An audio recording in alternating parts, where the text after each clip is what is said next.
Hey, what's up all you do-it-yourselfers? My name's Dylan Taylor. This is Dylan's DIY Workshop, and today I'm going to be talking to you guys about my 5 favorite adhesives that I would always keep around. I'm going to start off with the one that I use the absolute most, and that would be Titebond number 3, which is a waterproof wood glue that's super good, super strong, dries pretty fast, and it's super easy to work with. My favorite part about it is that it's waterproof, so anything that I make, I don't have to worry about, oh no, is like the glue seam gonna just rip apart if it gets wet? Depends on what I'm making. Like a lot of the things that I make, like pipes, like you don't want different parts of that to come apart. If you say, made a stem that's all glued up and it's got a bunch of different pieces, you don't want anything to make that fall apart or deteriorate. So this just happens to be perfect. That, or if you're making anything that's going to be outside or anything that's going to be in any amount of humidity, this is just great. Or if you're making cutting boards or something like that, this is awesome. It is a little bit more expensive than, say, LePage wood glue or even Titebond 1, but I think honestly that it's worth it, and I will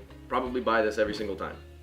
My next most used glue would be this Gorilla Super Glue. It's pretty good. It dries fairly quick as long as you don't pile it on. If it's more than like 1 or 2 layers thick, sometimes it doesn't even dry right at all and it stays gooey. That's just one thing you gotta keep an eye out for. But this seems to stick to absolutely everything, and it's really great at being a little gap filler in little cracks in small projects. Take it and use it to fill a tiny gap with some sawdust that you pack in there. It is pretty versatile. I do like the fact that it dries in about 1.5 minutes, I'd say, before it's completely solid, if the layers are thin enough. Moving on, we've got this 90-second epoxy right here. I actually went and bought this just for this video. I actually didn't have any, so that's it's fairly simple. It's a 2-part epoxy. You've got the lid part up here that you just pop out. Just bust off the top and squeeze out the air bubbles, and then you're ready to go. I usually squeeze this out onto like an old business card or a scrap of cardstock. Then I mix it with a toothpick.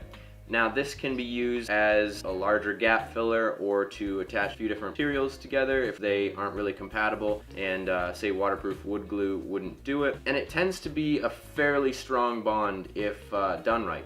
So I really do like using that, and I used it a lot when making pipes, different parts of it. It was really great for. Another great tip right here, if you get epoxy on your table like this and you don't want to like get your hand stuck in it and you don't want to get your project stuck on it, you just don't want it stuck a whole bunch of different places, take a piece of masking tape. Usually the wider stuff's better just so that you only have to throw down one piece, but just throw it down over top of the epoxy and work away. That's why you'll probably see a lot of masking tape on my table when I'm actually working on like making pipes and making smaller things. Once it's dry though, all you gotta do is just take it off, because it's not gonna stick to the table, and you'll be fine, and it'll be dry right to your table. It should be smooth again. And next up, we've got this Elmer's Glue All. It's literally school glue. It's just white glue. I use this for anything that is paper related. If you need to glue a piece of paper to a piece of wood, or paper to paper. Project that I'm working on right now where I need to layer a lot of sheets of paper because I'm going to make well, I can't tell you what I'm going to make. It'll be a DIY video. That's what I use this glue for. It's really great for that. Or even paper mache, I will definitely use this glue for. Fairly cheap, works pretty well, not really waterproof. And lastly, we've got this heavy-duty spray adhesive. It's used for gluing thin or large sheets of things to things, if that makes any sense. Even on here, there's a picture of vinyl on a chair being glued back on. I haven't actually used this for that. I've used it to glue paper down to wood for like a template that I was using to cut out on a bandsaw.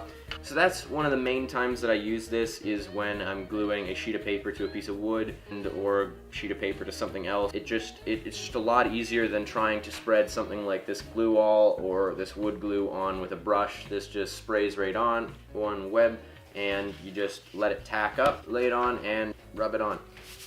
So those are all the adhesives that I use on a regular basis, and those are the top 5 that I would suggest to any beginner DIYer looking into making or creating smaller projects or even larger projects. Some of these things are actually still good for. There's actually one more bonus adhesive that I would like to share with you guys here. It is LePage PL Premium. Now this is a construction adhesive, and it works really well. It holds to about anything you can think of, and it dries just about anywhere you can think of as long as the temperature is right. The one time that I used this was to reattach the mirror of my car. There's a DIY video, I'll link it right up here. Click that card if you want to see how to put a mirror back on with this, and it has held very well. It's held through a winter, it's held through tens of thousands of kilometers of driving, it's held up to 200 kilometers an hour. This is some good stuff. I will leave Amazon links in the description of this video for all of these products. If you guys are thinking about getting any one of these, which I totally recommend all of them, please use those links because it does help me out. Amazon does give me a bit of a kickback if you use my links to buy it. So if you're gonna buy any of these, maybe think about doing it there. Thank you guys so much for watching. Hope you guys learned something new. If you guys are new, please subscribe. If you're already subscribed, please share this video with a friend. And as always, if you enjoyed the video,